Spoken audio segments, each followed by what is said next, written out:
ஒரு இடைத்தேர்தலில் ஒரு தொகுதியில் 2 தொகுதியில் அந்த மாதிரி 4 தொகுதிகளில் அந்த மாதிரி பணம் கொடுக்கலாம். ஆனால் 234 தொகுதிகளிலுமே அரசியல் கட்சிகள் வந்து பண விநியோகம் பண்ணுறாங்களா சார்? இப்போ 234 தொகுதிகளிலுமே சராசரியாக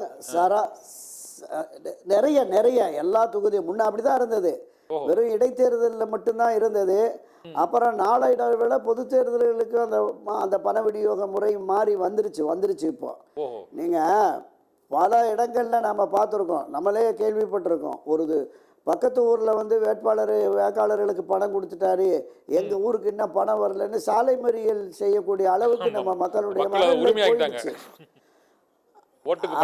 அடுத்த தெருவில் 500 ரூபா, ஆமாம், அடுத்த தெருவில் 500 ரூபா கொடுத்தாங்க, எங்களுக்கு 300 தான் வந்திருக்கு, மீதம் 200 கொடுத்தா தான் ஓட்டு போட வருவேன்னு சொன்ன நிலைமையெல்லாம் நம்ம பார்த்துருக்கோம். எனவே இது சாபக்கேடு. ஜனநாயகத்தில் இது நிச்சயமாக ஏற்க முடியாது. பணம் பிரதானப்படுத்துவது என்பது ஜனநாயகத்தில் ஏற்றுக்கொள்ள முடியாத ஒன்று. ஆனாலும் கூட நிலைமை அப்படி மாறிவிட்டது. ஆட்சி அதிகாரத்திற்கு வர வேண்டும் என்றால் என்ன செலவு செய்தாவது, எவ்வளவு செலவு செய்தாவது நாம் வெற்றி பெற வேண்டும் என்கிற அந்த மனப்போக்கு, மனப்பான்மை எல்லா கட்சிகளுடைய வேட்பாளர்களுக்கு, நம்ம இவர் அவருன்னு சொல்லலை, தேர்தல் இந்த பண விநியோகம் மூலமாகவே வெற்றி பெறக்கூடிய ஒரு சூழல் இப்போ சமீப காலமாக உருவாகி வருகிறது. இந்த நிலைப்பாட்டில் தான் தமிழக வெற்றி கழகம் புதிய வேட்பாளர்களை களமிறக்கி புதிய சின்னத்தை அவர்கள் அறிமுகப்படுத்தி பணமும் வாக்காளர்களுக்கு விநியோகிக்காமல் வருகிற பொழுது நிச்சயமாக ஒரு கணிசமான வாக்குகள், நான் அறிந்த வகையில் என்னுடைய கிட்டத்தட்ட ஒரு 5லிருந்து ஒரு 7-8% தான் அவர்களால் வாக்கு பெற முடியும் என்பதுதான் என்னுடைய கணிப்பு. தேர்தலுக்கு பிறகு பார்க்கலாம் எப்படின்னு. நிச்சயமா இன்னொரு முக்கியமான ஒரு கேள்வி, ஒரு உண்மையான மக்களாட்சியை வந்து நாங்கள் தான் கொடுப்போம் அப்படின்னு சொன்னதோடு இல்லாமல், இந்த தடவை பிரதமர் நரேந்திர மோடியின் பெயரை குறிப்பிட்டும் மாண்புமிகு மன்னராட்சியின் முதல்வர் முத்துவேல் கருணாநிதி ஸ்டாலின் என்று தற்போதைய முதலமைச்சரை குறிப்பிட்டும் மோடிஜி தமிழ்நாடுன்னா உங்களுக்கு ஏன் அலர்ஜி அப்படின்னு நேரடியாக ஒரு கேள்வியை இந்த தடவை பாரதிய ஜனதா கட்சிக்கு எதிராக அவர்கள் வந்து இந்த கேள்வியை எழுப்பிட்டார்.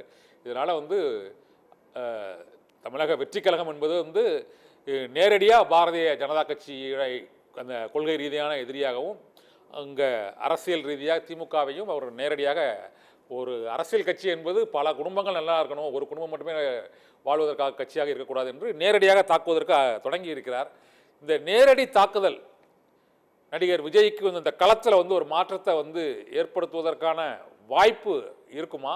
மக்கள் இந்த அதிமுக பாஜக கூட்டணியை வந்து திமுக கூட்டணி மற்றும் அதிமுக பாஜக கூட்டணிங்கிறது ஓரளவுக்கு உறுதியான மாதிரி இருந்த சூழ்நிலையில் இவ்வளவு பெரிய கட்சிகளை மாறி அந்த ரசிகர் மன்றங்கள் மற்றும் இந்த விஜய்க்கான பொதுவான வாக்குகள் வந்து நீங்கள் சொல்கிற மாதிரி ஒரு 5லிருந்து 8% மேலே போகாதுன்னு நினைக்கிறீங்களே சார்?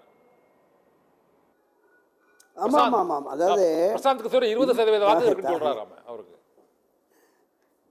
பிரசாந்த் கிஷோர் தனித்து போட்டிட்டு ஆட்சியை அமைப்பார்னு சொல்லி கொளுத்து விட்டு போயிட்டார். நீங்கள் இந்த பிரசாந்த் கிஷோர், ஜானா அருக்கசாமி, ஆதவ் அர்ஜுனா, ஏன்னா இவங்க இந்த வியூக வகுப்பாளர்கள் இருக்காங்கல்ல, இந்த காக்கை உட்கார பணம்பழம் விழுந்த கதைங்கிற மாதிரி தான் அவங்களுடைய இது இருக்கும்.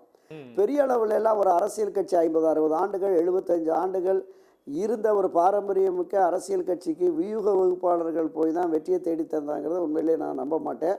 அது சாத்தியப்படாது. ஏன்னா என்ன வியூக வகுத்தாலும் மக்கள் வாக்களிக்கணும், ஓட்டு போடணும்ல.